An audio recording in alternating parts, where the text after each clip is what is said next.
Another tale from the Twilight Zone. This is called Romeo and Juliet, Part 2.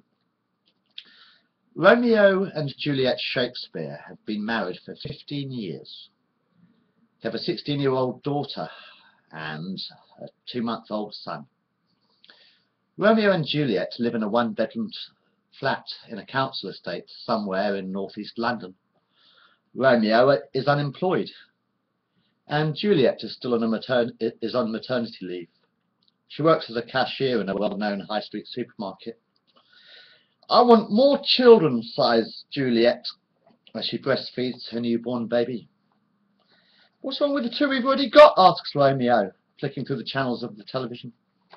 "I want a big family," sighs Juliet wistfully. "You were lucky to get that last one," laughs Romeo, pointing a finger at the baby. "What do you mean?" asks Juliet, looking puzzled. "Do you really think that I want to shag a fat slag like you?" laughs Romeo, sipping a can of Tennant's super strong lager. "I only did it because I was drunk." "Look who's talking," frowns Juliet. "The beer belly like yours. I'm surprised neighbours think that I was the one who was pregnant." "You look about ready to give birth yourself." Romeo squeezes his empty beer can and throws it into the waste paper basket. "Get me another beer," he commanded. Juliet stands up. "What did your last slave die of?" she asks, opening the fridge door. She hands her husband a cold beer and lays the baby down in a battered pink wicker cot in the living room. "Have you thought of any more names for the baby?" asked Romeo, opening his can of beer. Juliet sat down next to her husband. "What about Zack?" she suggested. "Mr. Spock is played by someone called Zack," explained Juliet. "How about Horatio?" suggests Romeo. "Who wants to be called Horatio all their life?" asked Juliet.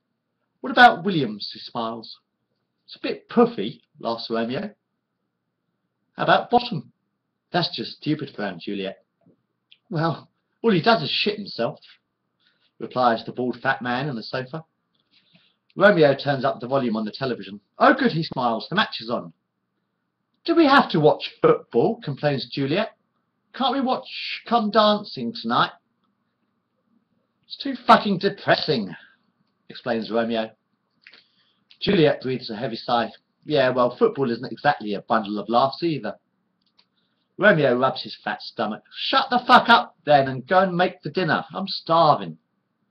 "Why can't you do it?" asks Juliet. "I'm watching the football."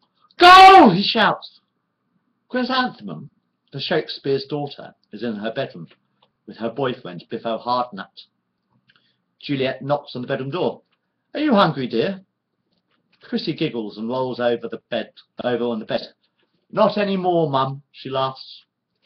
Juliet walks back to the kitchen and opens the freezer door. "What do you want, Ro?" she asks. "Microwave lasagna, frozen chips, microwave beef curry, or a cheese sandwich." "Haven't we got anything else?" asks Romeo doubtfully. Juliet shrugs her shoulders. "Well, maybe if you got a job, then we could afford to eat real food," she suggested. "I ain't working in a fucking supermarket," frowns Romeo. "Why don't you apply to the council?" suggests his wife.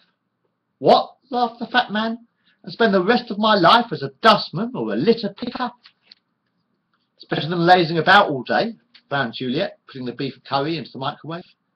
"Anyway, we've got 2 children who need to be fed, and you really are not qualified for anything else." Juliet presses a button on the microwave, and the plate spins around and around. "And when you haven't done a day's work in over 10 years. "That was an offside!" shouts Romeo, staring at the television screen. The end.